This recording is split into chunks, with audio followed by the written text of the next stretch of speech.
روژه د مینې محبت او ورورولۍ زیری دی. روژه د مینې محبت او ورورولۍ زیری دی. روژه د غم په مازیګر د خوشحالۍ زیری دی. دا په بې حسه بې ضمیر او بې ساه ماحول کې ماحول کې د ضمیر زیری د احساس او زندګۍ زیری دی. دا په سپیره او توره شپه کې د سپرلي په شان دی. د سحر زیری د ښکلا او رنګینۍ زیری دی. منم چې دا د الفتونو پیغامبره میاشته خو یم حیران چې ولې موږ ته جنګ ببره میاشته.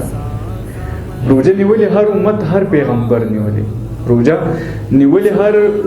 هر پیغمبر نیولې. روژه زمونږ پیغمبر خیر البشر نیولې. روژه صفات مسلمان ته په میراث کې نه ده. روژه روژه نیولې عیسائی. روژه کافر نیولې. روژه نیولې د علي. روژه عثمان نیولې. روژه نیولې د صدیق. روژه عمر نیولې. خو بیا هم بعضې خلق روژه خوري. روژه کې روټۍ د خېټې په تنور پورې کوي. روژه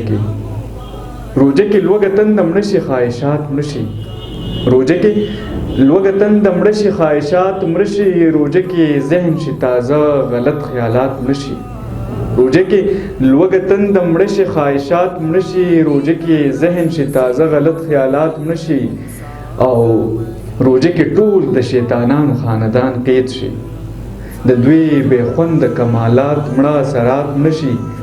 روژه سړی کړي مکمل د دین په لاره باندې پکې کمزورې حرکات و سکونات مړه شي.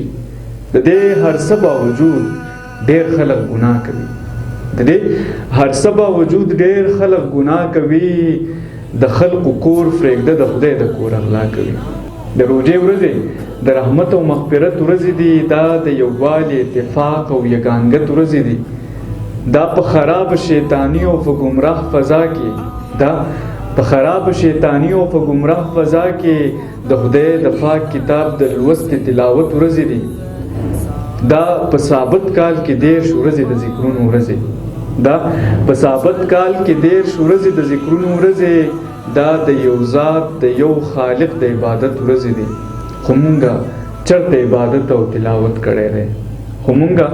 چرته عبادت او تلاوت کړی دی. مونږ خو د خدای د هر یو کار بغاوت کړی دی.